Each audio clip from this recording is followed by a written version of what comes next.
Well, hello, everybody, and welcome back to Your Life, Your Story, Rise Up podcast. I'm your host, Jill O'Boyle. And, today's episode was inspired by a phrase that I just found myself like quietly saying over and over again. And that phrase is, there has to be more to life than this. Maybe you found yourself, saying something similar, maybe the same thing. And not because your life is like terrible, right? Not because you're not grateful for all that you've been, given in your life, but honestly, because despite everything you've accomplished, like despite all the boxes that you check, there's still just this lingering feeling that something just might be missing.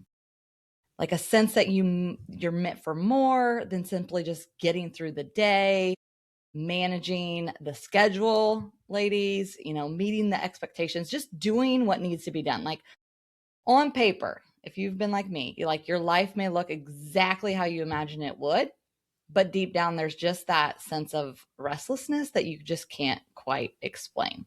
So there has to be more to life than this. That's the phrase that just kept coming up for me, a longing for something more purpose, more peace, more joy, more connection, like more meaning. And so if you've ever felt that way, then I'm so glad you're here because today's conversation is just for you. So today we are going to talk about why so many women find themselves asking that question, or really a statement like there has to be more to life than this. And so today what we'll do is we're going to unpack what that feeling might actually be trying to like really tell us, and what can happen when we finally stop long enough just to listen.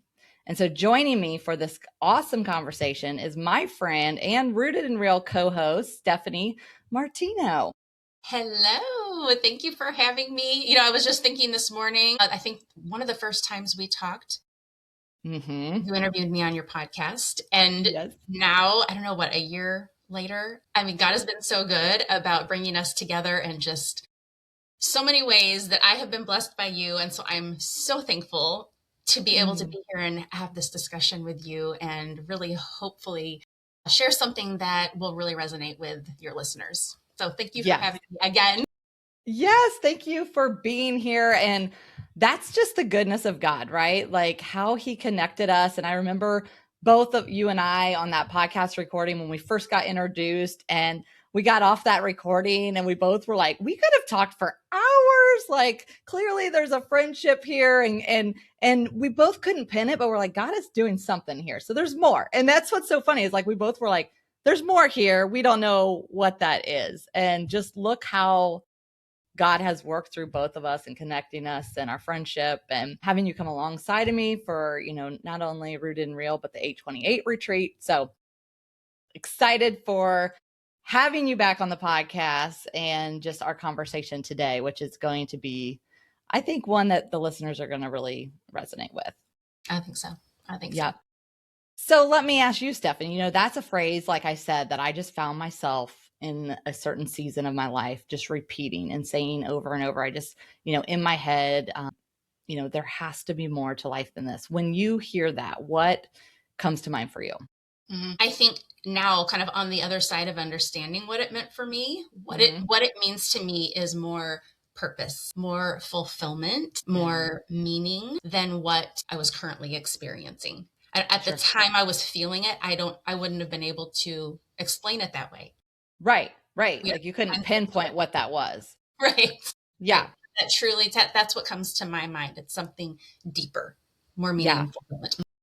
Yep. So you said you might not have been able to pinpoint it back then. So it sounds like there was a season in your life where you might have felt that way. Yes, absolutely. So I spent 27 years in corporate America, and the first 20, I didn't really think about it. I was like, this is what I'm supposed to do and live my life, have a job. Yeah. Great. But that last 6 or 7 years, I really started feeling that there was something more, something different that I was meant to do, but I did not know what. I just had this feeling. And I knew that it wasn't that I wanted more, success per se. I was never like someone who wanted to climb the corporate ladder or, anything like that. But I felt this pull to be more impactful in my life. I guess that's kind of what it came down to. Ooh, I yeah. wanted to help people, but I wanted to help them at that core personal level. And Yes. that's just all I knew. I knew there's more. There's something different I'm supposed So to more. do. And that's where it Yeah. started. Yeah. Yeah. Yeah. Yep. Well, was there something that triggered like something just feels off in this corporate Yeah. Well, like journey I of said, yours? yeah, like I said, the first 20 years or whatever, I didn't think about it. But then I just started having this feeling. And the funny thing is, on the surface, my career looked great. I Mhm. had a great job. I had made good money, great benefits, great coworkers. Everything was Yeah. great. Great, great, Right. great. Yep. Yep. Was not fulfilled. I was often drained. I hated Mondays, which I know that's kind of like just a Mm. thing anyway.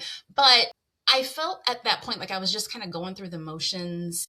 Yeah. Like, well, this is just what I'm supposed to do. But man, this is what life is. Is this what I'm going to be doing for the next however Yeah. many years? And so it was just this feeling that was so strong. Yeah. And I just was like, this is not it. This is not Right. it. There's something more. Yeah. Yeah.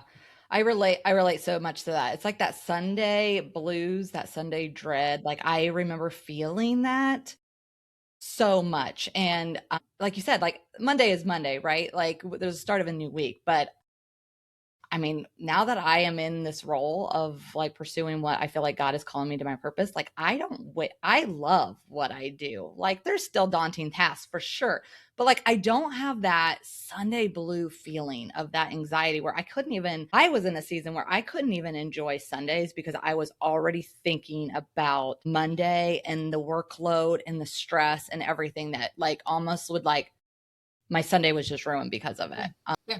Yeah. Dread.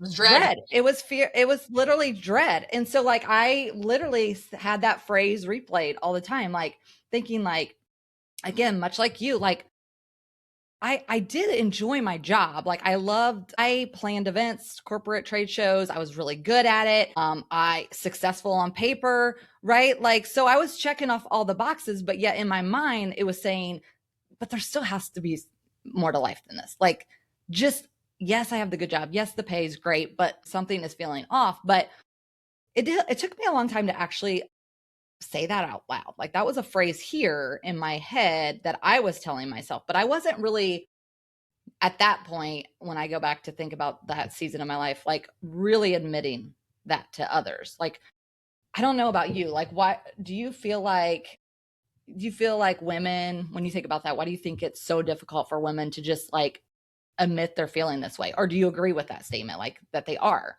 afraid to admit it?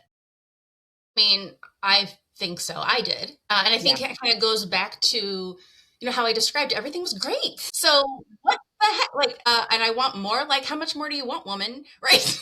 Everything's great. And you want more. So it was almost like, gosh, I am just so, Mm, I'm being ungrateful for what I have.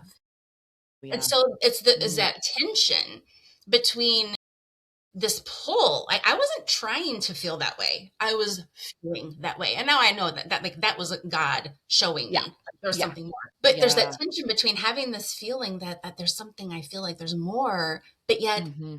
I don't really have anything major to complain about. So I think there's that feeling like maybe we're being ungrateful, that we're being selfish for wanting more. Or I think Yep. even sometimes we might even think like it may come across to others that we think we're better. Like, well, there's something more for me. Right. Right. Right. Right. Like there's like we're entitled to Yeah. something, you know. And I love that you said the word selfish because I resonate with that. I think it's like this subconscious belief that comes up like why are you so, selfish? Why is it always about have to be about you, which that's the lie of the enemy that I was hearing because it wasn't about, selfish ambitions. It was that God was nudging me and pulling me in the direction. Again, didn't know that at the time. In hindsight, when I can look back and I can say, "Oh, that was God's all along saying, I've created you for more than the hustle. I've created you for more than this busyness. I've created you with gifts and purpose and talents that maybe, yes, you're using right now in in this season, and I've placed you here for a certain reason. But now I'm asking you to move, right? And that can be scary when God asks you to move out of some comfort, even when I was burned out. Like I think that's just like interesting when people are like, I am so burned out, but yet I'm still kind of comfortable because I know what I do and I wake up every day. I don't have to worry. I'm not maybe micromanaged. I can do my own thing, but I am so burned out. Yeah, I always call that the uncomfortable comfort zone. It's really not comfortable, but it's familiar. So the familiarity is the comfort. Yeah, absolutely. Yeah. I'm also curious on your, what you went through and some things that you've experienced. Like, do you think that there have been like messages while you grew up about like, achieving and success and like worth and like being entitled for more, or like work hard, play hard? Like what kind of messages did you hear? And do you think that could also play into like some of this that we're discussing? Oh, this is a loaded question actually for me. I tend to do that. Right.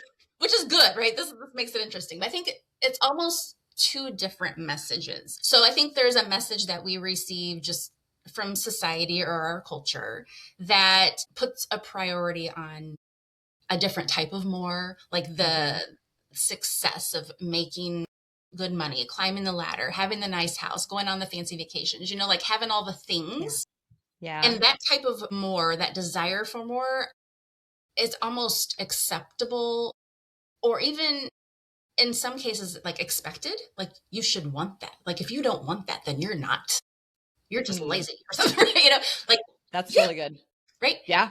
But so that's like, I would say, a message from society.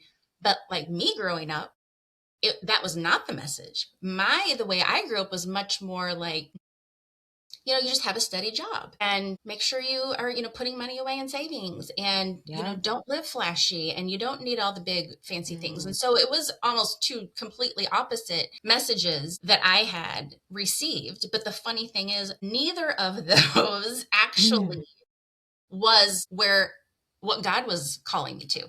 He wasn't calling me to climb the ladder of success. And he also wasn't calling me to stay in a safe job. Right. That's right. Right? It's something different. So it's like you have all different messages, and then yet there's something different that God is actually calling you to. Yeah.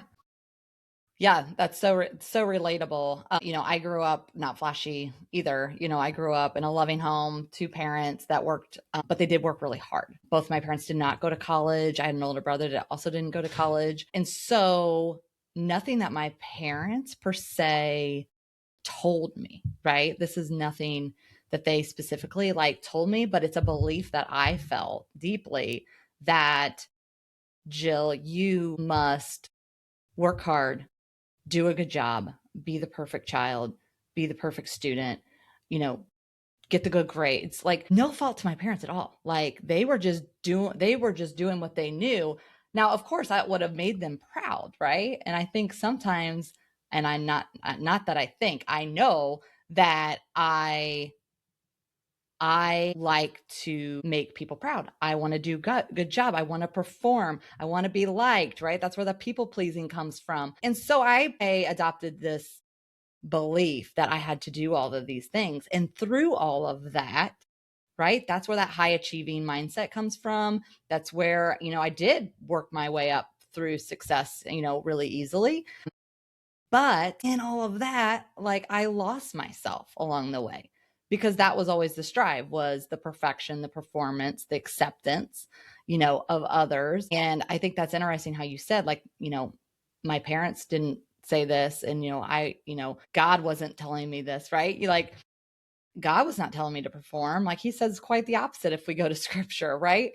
Jesus was never running anywhere. He was always walking. So why am I hustling and worrying, But yeah, I had a really, really rock bottom moment, and I really did lose myself. And so I'm just curious from your standpoint, like why do you think, or how do we become so focused on taking care of everyone else that we just stop taking care of ourselves. And when I say taking care of everyone else, I'm not saying like being maybe you are a caregiver, but like in my situation, like I was putting everybody else's needs in front of me. So if something in my corporate job, let's use my corporate job, for example, if something needed done, I was always the person that would be like, go to Jill, she'll get it done. It was something that I would work really hard to make sure that I wouldn't let anybody down.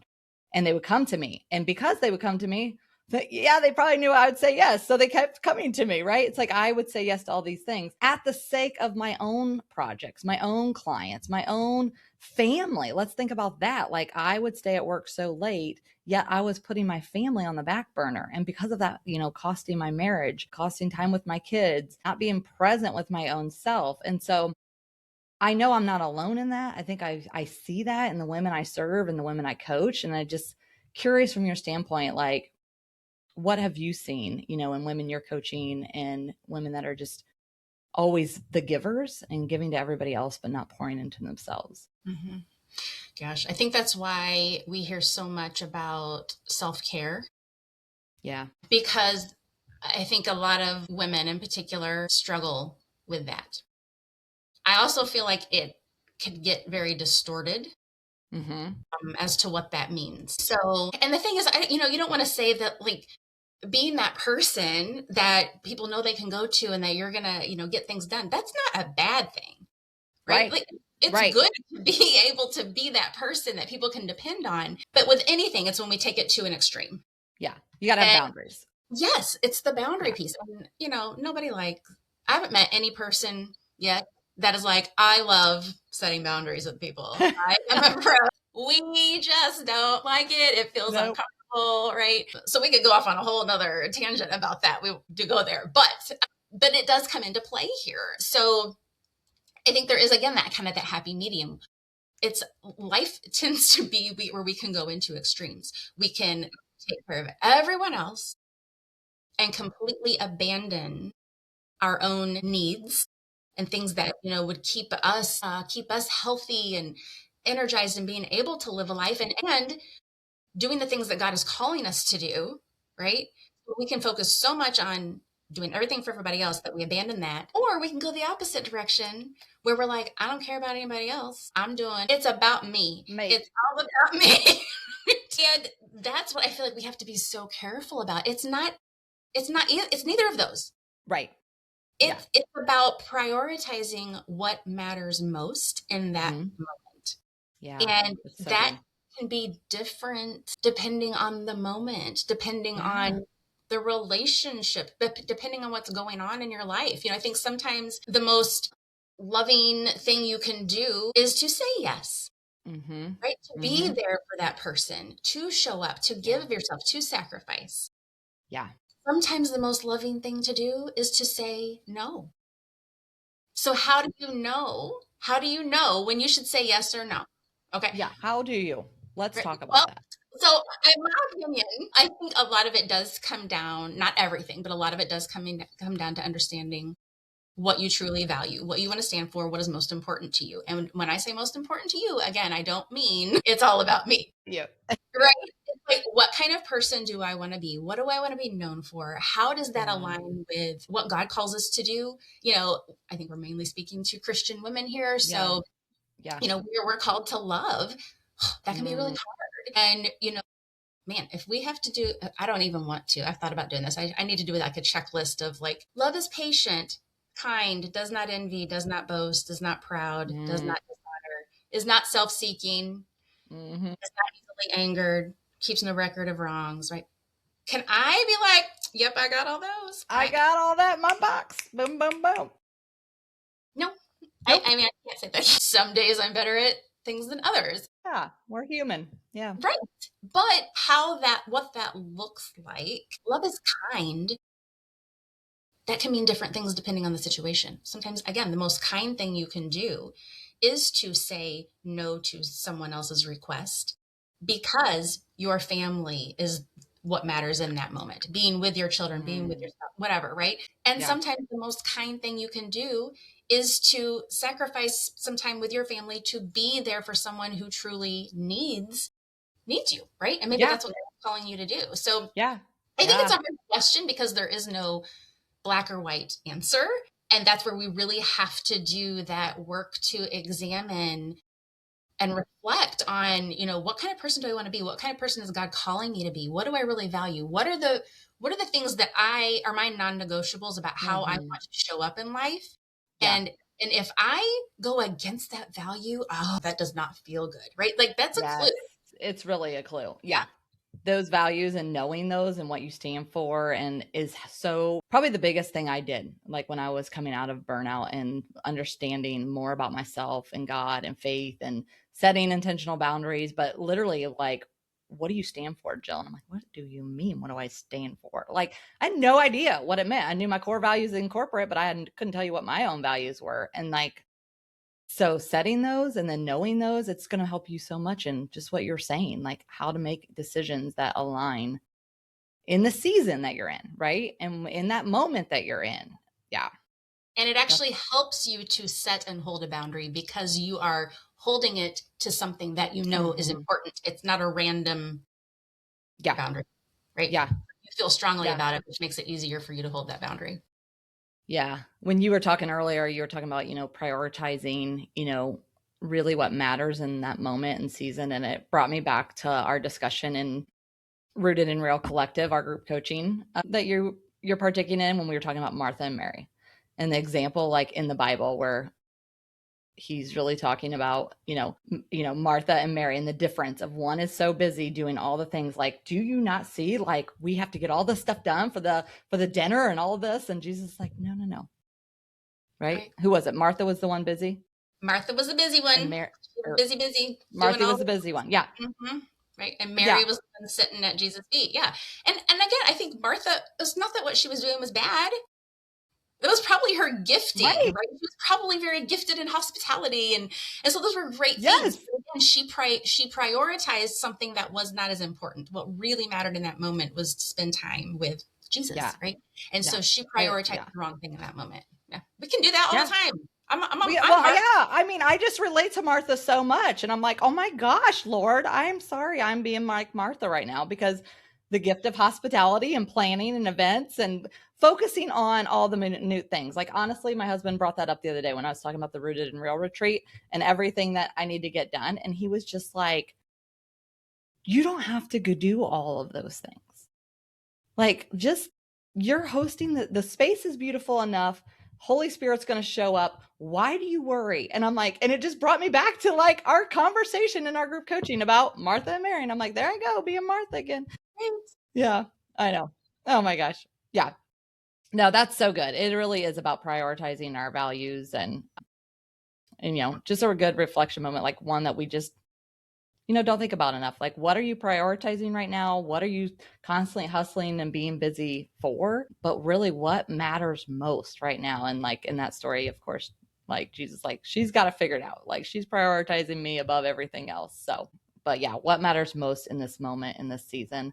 That, like, when I hear that, it always brings me back to one of the things that my pastor says, like pretty much 90% of his sermons end with the same phrase, because I think just like Jesus was telling, Martha, we have to remind ourselves of things over and over. Like we know this stuff, but like we get so busy in it. And it's like my pastor, every sermon almost ends with the same thing. And he says, who you are becoming is more important than what you are doing. Yes. Yes. Like pause, listeners, Yeah. right now. Like if you're listening to this, like let me repeat that. Who you are becoming is more important than what you are doing. Like think about that for a minute. Like what would, still be true about you if all your titles, all the things you're so busy and consumed with, all the things that you're doing, your role, like if that just disappeared tomorrow? What's your thought on that? Soak that in for a minute. Because I remember if I in a season of my life, all I knew about Jill O'Boyle or how I showed up and identified myself was all in the doing. Well, I am a project manager. I oversee a project management team. I plan events, host large corporate and trade show events. I'm a mom. I'm a wife. I'm like it's all about stuff that I essentially do. But like underneath that is this whisper that I think Pastor Darren is saying in our service is like, who are you though? Like, who underneath it, like, who am I? Is often like a really good question. I think who you are becoming, it makes you think like, who am I becoming? Am I becoming a person of a follower of Jesus? Am I, showing up in the character and humility and authenticity of God, So I don't know. What's your thoughts on this, Stephanie? Like, Yeah. when you hear that statement, like, what's your thoughts? Well, it reminds me of another statement I've heard that, God is more concerned with our character than our comfort. Ooh, that's good.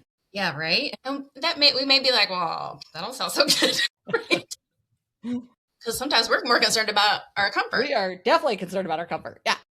But it really goes back to like our character Yeah.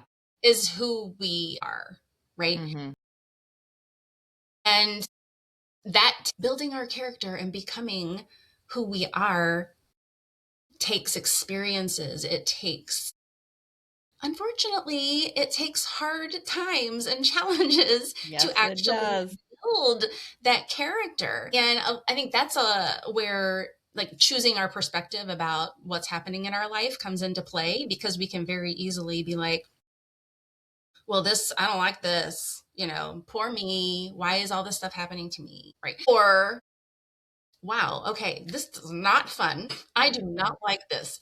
But what is God teaching me in this? Yeah, always. What am I Yes. becoming in this? And so, yeah, I think it's so important, but that is totally a choice that we have to make in our mind as to how we actually look at that. Yeah. And so when you think about like people, we go to what we do, right? Yeah, always. Think about, networking event, you meet anybody, first thing you ask, well, what do you do? Right. Yep. Now, granted, we're not going to ask people like, tell me who you are at your core deep soul level, right? I mean, I get that. But Right.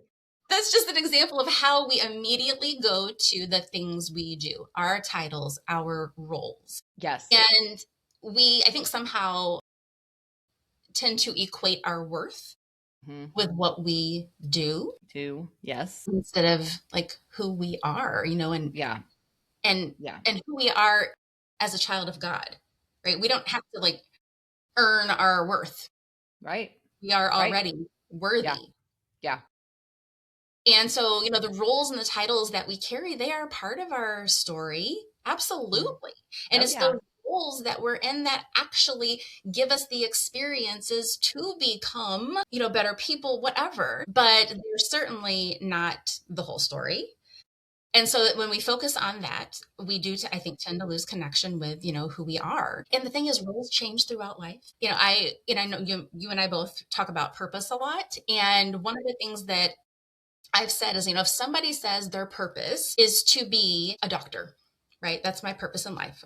Okay. Well, what happens if you are no longer a doctor? Right. You no longer have a purpose? Right. Nope. Right.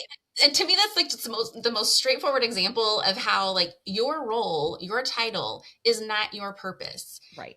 There is so much more to your purpose. Your role and your title is maybe how you live out parts of purpose, right? And who you are, but it is not the full story of who you are. Yeah. And our purpose is always followed by like, how do you show up to serve, right? I exist to serve God by, say the doctor, right? Mm-hmm. It's not the role. Your purpose is not to be the doctor. Okay. But what about you did God bring you into that career, right?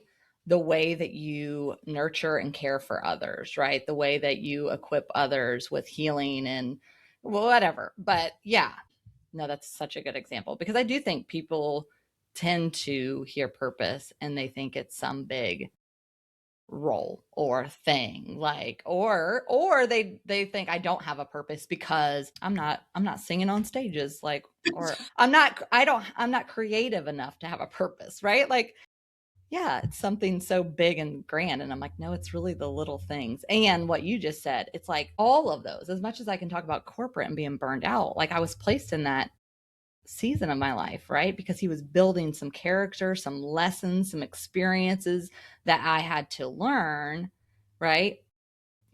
That is all along part of my journey in my purpose. And even when I was in corporate, I still had a purpose there, right? It's that gifting that I have, that bringing light to others, that gift of discernment, like really sitting with people and like listening and guiding them, and bringing light into a dark spot in their life of like, I'm always usually positive before negative, like it's just my nature, right? Like not everybody's like that, right? I'm like, why wouldn't everybody be like that? Well, we're all wired differently. So yeah. Absolutely. And God uses our unique personalities, experiences, everything for different purposes. Right. So, yeah, Yeah. just because someone's not like you or not like me doesn't mean they don't have a purpose. Their purpose completely different based on Yeah. who they are, right? Mm-hmm. Yeah. No, so good. Okay, so to circle back to this phrase that we started with, there has to be more to life than this. So, based on what we both experienced this in a roundabout way. So, it kind of comes down to like, what if this feeling isn't really a problem, right? Because I think when I was saying it, I was like, I felt like there was a problem in my life. Like, I was probably not like, if we go back to the doing, there has to be more to life than this. Like, I think in that immediate statement, I was thinking, I'm not doing enough. Like, clearly, I'm missing something. Everybody has figured this out. Everybody has this grand life. They're doing everything just fine. And yet, over here, I am working till midnight. I am completely burned out. I'm losing myself. I have no idea what fun is anymore. I'm completely stressed out. I get up, it's Groundhog's Day every single day. Like, I'm the problem. Something's wrong, right? And so I think what I hear from us is like, maybe it's not so much that feeling wasn't the problem, right? Like there was something that was, we know that that's God now, but there was something that anchors us. There was a there was something that was nudging us to that more, not more work, not more busyness, not more hustle. It was this nudge to more, meaning like more meaning, more connection, more purpose with our life. Like there was like this void of like, at the end of the day, and I think I did eventually get there, because I remember one time literally writing that down in a journal and thinking, I mean, at the end of the day, like, I don't want to be known for making a great trade show booth. Like I can pull off a great trade show booth and I can event manage the heck out of it. And I can make sure every single one of my clients is so happy. And when they're frustrated, I can make them smile even when they're unhappy, because that's my gifting. But at the end of the day, I don't want to be known for just making a great trade show booth and doing a really good job in my job. And so that was it, right? It was like, okay, why do I matter? Why am I here? What is the purpose that God has for me? And so I just think that that is the phrase, right? There has to be more than life, that people might be, if you found yourself saying it, I would say lean into that feeling that something is missing is really actually trying to tell you something. It is a gift. Oh, it's such a gift. That's a great word. Yeah, Absolutely. it's a gift of like God trying to like shake you, like, and wake you up, and don't ignore that feeling. Like we talked about that. Like, why do women just kind of push that away and not admit, like, for fear of like, well, I'm going to sound selfish, or I'm going to sound like, I'm just not happy with where I ever am. Like, don't ignore that feeling, because I don't think if you're thinking that way, right, you're probably still thinking in the mindset that maybe I was at one point, thinking like, mindset of success equals more. Like I'm just not doing enough, or I haven't figured it out like everybody else. And God is saying, like, nudging you, like, no, no, no, no, no. Put down all the doing, all the business, all the hustle, like surrender this to me. And there you will find peace and joy and fulfillment and, love and kind, like all these things, like he will give you. Um, Yeah. so thoughts Yeah. on that? I guess it's just really hitting me that it's not because, like you started off saying, like we may feel like it's a problem that Mm-hmm. we're feeling that way, but actually it's an answer. Yeah. It is, It is. and like I said, a gift, because if you really think about it, the fact that we would have something causing us to feel like there is more, that is I feel like a privilege. right? That we're not just going Settling. through the motions and satisfied with just status quo, and like that God has something more for me. Yeah. Wow. God has something more for me. That can be really humbling Mm. if when you think about it. That yeah, like little old me, Mm-hmm. something more for me. Not, and that doesn't make me great. That doesn't make me special, or better than anybody else. Because the thing is, I'm not the only one he has more for. Right. He has more Right. for all of Yep. us. And I think we all just get these nudges or these like these experiences in our life at different times when we're ready, right? God's Right. timing. The first 20 years of my career was not the time. That was like Ooh. going through that experience for other things like learning. I had to like build some skills and whatever. Yep. Yep. So yeah, it's like whenever is your time, think of it as it's a good thing. It's not a problem. It's not a bad thing. Yes, I completely agree. And I just, I feel like sometimes when I am starting to just start to be busy or moving, one of the words that I tend to hear God say, or if I'm like listening to maybe a podcast or something like, or scripture, like right before something, I always hear God say, pay attention. It's so crazy because he knows that's the cool thing about our God. It's like he knows you. He knows you. He knows how to get your attention. So when I say pay attention, it's like the student in me and the performer's like, I need to be paying attention. I was snoozing through life and I need to pay attention. And so I think for women listening right now, like pay attention to those nudges that God, if you are hearing that and you're feeling that and you're feeling that nudge, like pay attention. Don't just like brush it aside and go through and push, thinking that you need to strive more or do more, to get this more feeling. I'd say pay attention and slow down. Like slowing down for me was not something that was very easy for me to do. But I will tell you, it was the only way that I was able to change my life. And when I say that God was able to change my life, because my mentality, my mindset, everything about me, my mom said from the day when I was little, my grandparents used to say that girl is going to be a runner, which I think it's kind of funny because I like to go out for a run, but it is not something I like enjoy. But like from the time I learned how to walk, I didn't walk. My parents said I ran everywhere I run. In corporate, people would laugh because they would be like hearing those stomping feet and he's like, here she comes. Like I'm always on a mission. I'm always on a mindset. I'm go, go, go, go, go, go, go until finally I couldn't go no more.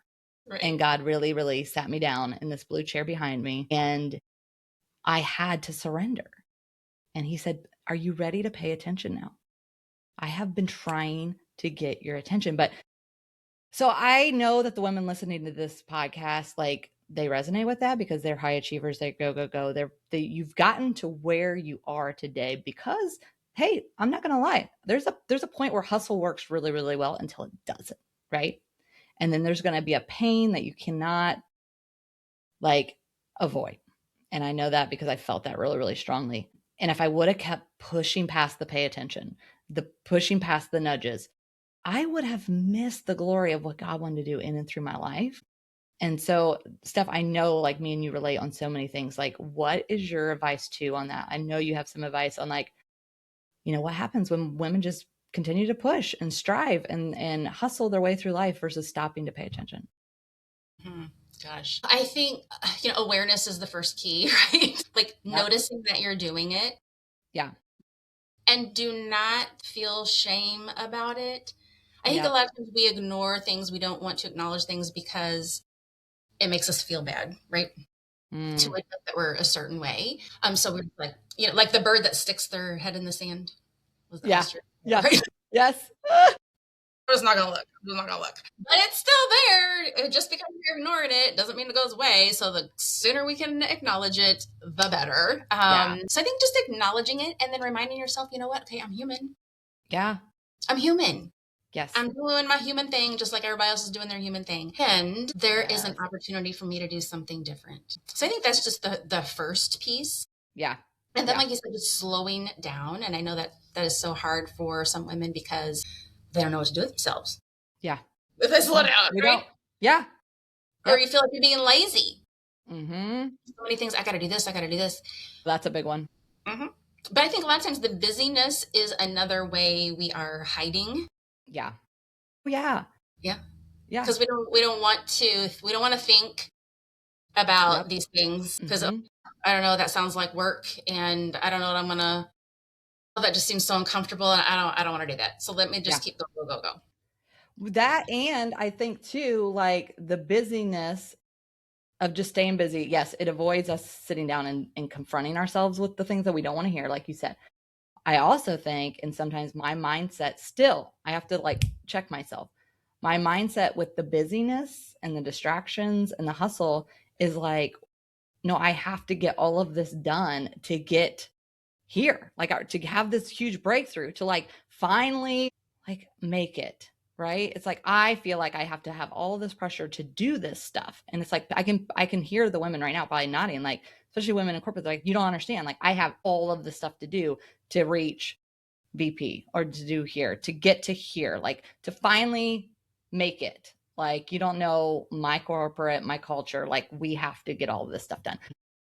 And so I want to bring that up because you showed a video one time to me that was like, like where we think like we're in this, season of like dormant or whatever, and we're like ready for our breakthrough. And you shared something with me, and I was like, this is so good because I relate everything to plants and baseball fields usually for my analogy. But you shared with me, and I want you to, like, I know we don't have the video, but talk to these women about the analogy of like a seed when you plant it, and like what that seed's doing under there. It's not busy. It's not hustling. What's it doing? Like, yeah. The same way, I mean, I don't talk about baseball, but plants is such a, and I don't have a green thumb, so I find it kind of funny that I talk about plants, but Same.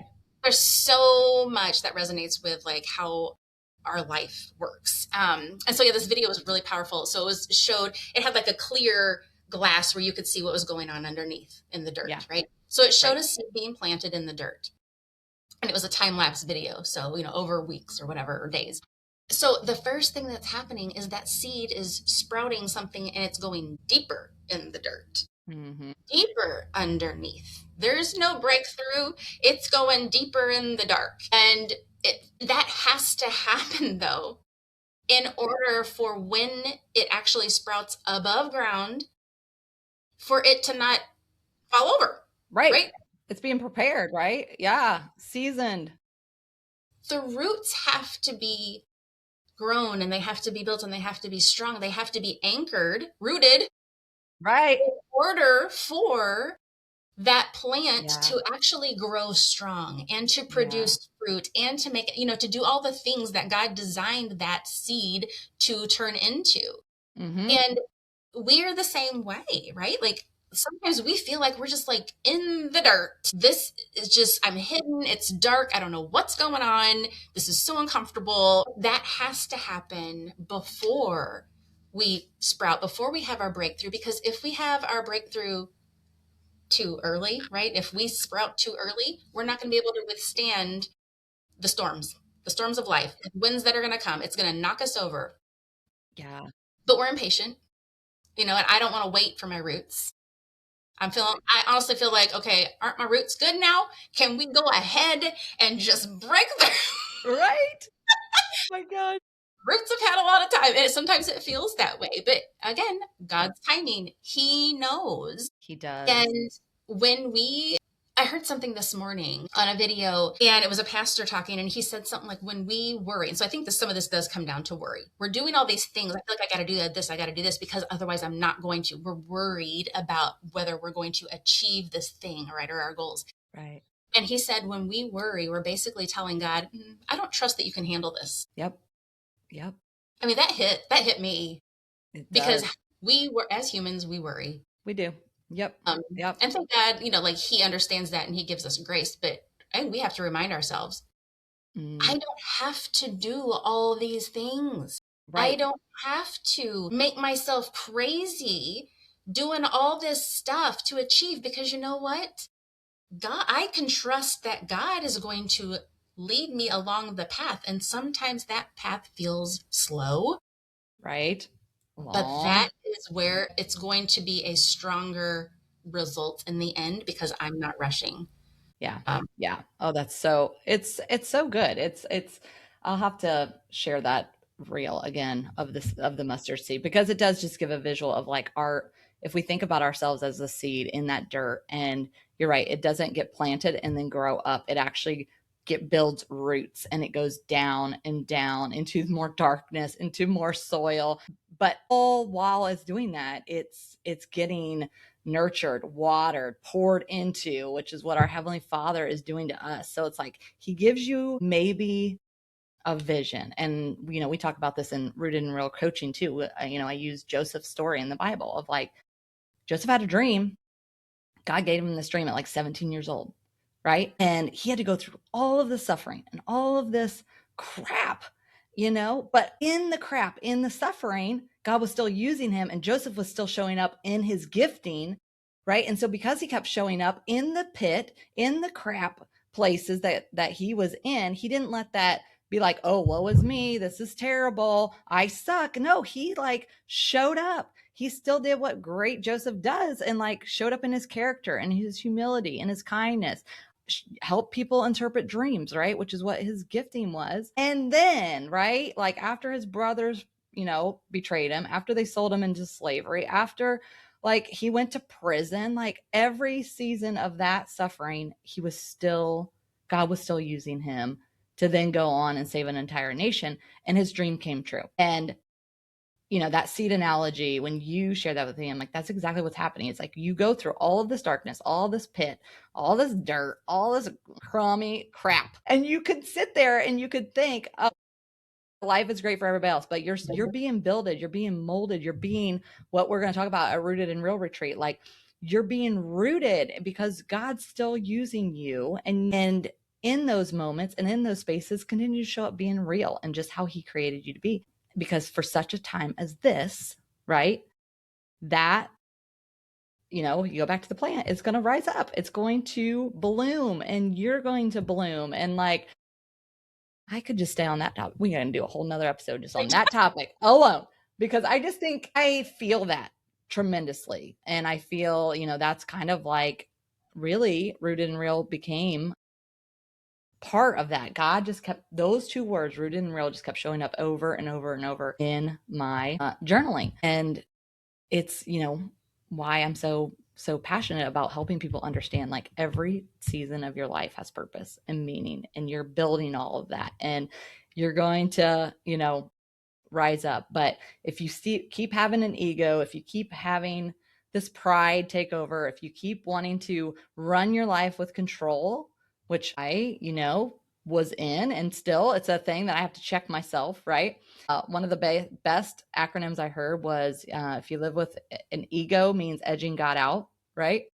Like that's just your ego is just edging God out. You're going to, say, okay, God, I can control this. Like you were talking about worrying, like we're edging God out by worrying because He says, no, no, no, I have plans to prosper you, give you hope and a new future. So anyway, like I just think about, all of that story to say, I remember I think it was 2018, in my middle of my pit, my rock bottom moment, and literally wondering what way I should go. And still, after I had prayed and I had surrendered to God because I had said, God, I don't know what I'm doing. I am in a mess of my life right now. And that night I went to bed and I finally slept, and I hadn't slept for months on end. And I had a dream too, just like, Joseph. And that dream that I had was nothing more than a big black chalkboard, but with big, big white letters, it said trust. hmm. And that was 2018. And I woke up and I knew exactly what I wanted to do at that point in time. I had separated from my husband. We were going through a lot of stuff. I was deep in burnout in my work. I didn't know what direction I was going, but I felt that pull that we said that there has to be more to life than this. And I originally had taken that statement to the end of pushing and harding and trying harder. But it was in that moment when I woke up at that dream that I knew that God had something more for me. And He was asking me to just lean in and just trust Him in that. And it's 2026, right? And so I say that like I am still trusting. And for 4 years after that dream, I was still like, what am I doing? I was still in corporate. I was still going through the motions. I was still trying to help create healthy boundaries. And then 4 years later, I started, my coaching business, and like, but even now I'm still leaning into like, okay, God, like it's been a long time. Like I relate to Joseph. I'm like, but he keeps guiding me, and I keep, trusting him. And like, and here we come, like end of this fall will be Rooted and Real, right? The retreat. And I just know that I know that I know that I know, even with some of the worry and fear and doubt and all the questions and all the things that I think I need to plant, right? God's going to do something really, really magical in that space. So, and I know you're going to be a part of that. So, Yes. Yeah. I don't know. I'm just excited about Rooted and Real and what the women are going to, really experience, in that retreat. And I'm excited, Steph, that you're going to come along. And yeah, it's one of those things when you talked about trust. That's such a hard word because that also means we don't know what's going to happen. yeah, right. Yeah. Mm. Yeah. I mean, right. we can trust that God will do something, but we don't know what that something is. Mm-hmm. Right. Yeah. Yes. So, and that's something Yeah. I've always struggled with. I like certainty. Yep. I like to know. I like a good plan. I like a good agenda. I like to know what's going on. And trust requires me to release my own control or desire for that certainty and just know that God's going to lead me. And trust is like every day, every moment. It's not a like, okay, I'll trust. I'm done. Right. No, Right. it's continual, right? Yes, it is. It And is. Yeah. And you have to give yourself, space, like to just slow down, right? yes. Like, I mean, literally, like when, I've had people ask me of like, what is Rooted and Real? Why did you create that space? It's like, cause I'm creating it because I know that there are women just like me and you, Steph, that have been going through life, you know, controlling and checking the boxes, doing all of these things. And on the outside, their life probably looks really great. So did mine.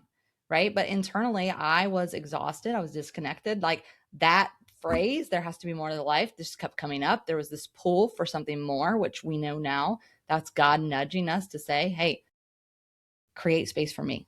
Hey, let me have a little bit of that margin. Can I come in there for a minute and talk to you? Right. And so, I just know that creating that space for me when I sat down in that blue chair and finally opened it, the surrender to God, it's what changed my life. And I want other women to like be able to experience that. The ones that are doing all of the things, checking all the boxes, appearing like you're holding it all together, but quietly, inside, like you are so longing for more peace. You're longing for more purpose. You want more connection, like authentic connections. That's what I'm so excited about. Also, Rooted and Real is like these women that are coming together are all on the same mission. And we want to be connected, like real connection where we can take our mask off and say, hey, let's be real. Not the I'm fine, everything's great, right? Yeah. So I think that's what like really Rooted and Real is going to do. It's going to give women space to just unplug from like the noise, like reconnect with yourself, with God, like build those meaningful relationships and friendships with other women. Like that's how Stephanie and I got connected. Like literally, like God knows your people. And so that's what's so cool. Like somebody introduced me to Stephanie and he knew I was longing for a friendship of somebody that gets me, that sees me, that can go deep with me. And so if you've been longing for a friendship like that, you're going to find that girl because God always knows. He always puts you in the right place at the right time with the right people. So that's super encouraging that, if you're looking for that and you relate to everything, then give yourself permission to like come home to yourself, like come to Rooted and Real, like start to think about who are you becoming, right? What Pastor Darren always says, who you're becoming is more important than what you're doing. Like, who are you becoming? Who do you want to become? Start to become deeply rooted in who God says you are instead of who the world expects you to be. Like the world will tell you who you should be. But God knows you. He sees you. He formed you in your mother's womb. Like he knows he has a purpose and a plan for you. So start to take time to give him margin in your day to say, God, who do you say I am? Who am I beyond all my roles and my titles and my accomplishments and my achievements? Like That's what you're going to find at Rooted and Real. Like, it's going to be so powerful because you're going to finally walk into a space where you don't have to be afraid. Like, these are going to be your women, where you can just let go of the mask, the perfection, the performance, the pretending. Like, you're going to see Steph and I being crazy dancing because I love to do crazy dancing and I love me some music, right, girl? The entertainment, right? My gosh. Others will get up and dance with us. We'll see. Maybe Stephanie will bring her 1980s workout. I don't even know what you call that thing. I don't know. I had to find something else. My gosh. But one thing I want to say that's really like coming to me very strongly right now is that, and I certainly hope that if women have been listening to this conversation and other, your other podcasts and just like seeing what you do and everything, this retreat is not like just a little vacation, right? God is leading you on a journey to hold this retreat. Why would God do that if he didn't have a plan to meet with the women that are going to be there? I mean, to me, that gives such reassurance that I don't have to worry about like, oh, is this just going to be like a waste of my time? Or is this just going to be like, no, like if I allow myself to experience and just be there and trust and open my mind to what God has for me, that he will meet me. So if someone is thinking that, right, like this is not just a vacation. Yes, it's going to be fun. It's going to be restful. It's going to be relaxing, but it's so much more than that because God has more for every person that's going to be there. And if they allow themselves to come and to be in community and to just hear from God, he will speak to them. He will give them something that maybe they didn't even need to know. And we have to give ourselves that chance to get away from our daily life, our daily grind, and put ourselves in a position where he can do that. And I had a recent experience of this myself. I went to a silent retreat here locally. Mm-hmm. And I will say, again, I like to know what's going on. And I originally had a list of things I was taking that I was going to be like, all right, God, we're going to be talking about these things at this silent retreat. I had a folder that I was putting things in. Of course I did. But, a few days leading up to it, I just really felt God saying, don't have expectations. Just go and see what I will tell you. And he spoke to me in very profound ways about things that wasn't on my agenda. So God. But if I had not given myself that chance to go and to listen and to be, I wouldn't have had that experience. So I just say that. It was just very strong on my heart to say that, to clarify, pray about it. Right? If someone is like, I think that maybe this is for me, pray about it. And if this is what God wants for you, and you know that, go. Obey what he's telling you to do. Be obedient. Yeah. Yes. Give yourself that chance. And even if it doesn't make sense, even if you feel like you have kid sports going on, even if you're like, I don't have that money right now, we have payment options. So, I love that. I think, if you landed here today, maybe it wasn't a coincidence, right? What is, quiet yourself right now and say, what is God speaking to you? Maybe, just maybe, you landed here today because God is trying to get your attention. So ask him, Lord, what are you speaking? What are you saying? And then do what he says to do. Don't overthink, don't overanalyze, don't question. That's what the typical, right, high achiever mind will do. But just say, Lord, okay, I hear you, and do whatever he says to do. And maybe that's just the best, closing question for this podcast. It's like, what is one thing that you can do this week just to create space and margin to listen, to slow down, to quiet the noise, to hear God? Stop edging him out. He wants to talk to you. He wants to speak to you. He has more for you. If you keep hearing there has to be more to life than this, like I kept hearing, he has so much more for you. So much more. I just had to finally sit my butt down and actually listen and not do what Jill wanted to do. Right? So what's one thing you can do this week to create space to just listen to God. Think about that, and pay attention and see what he says to you.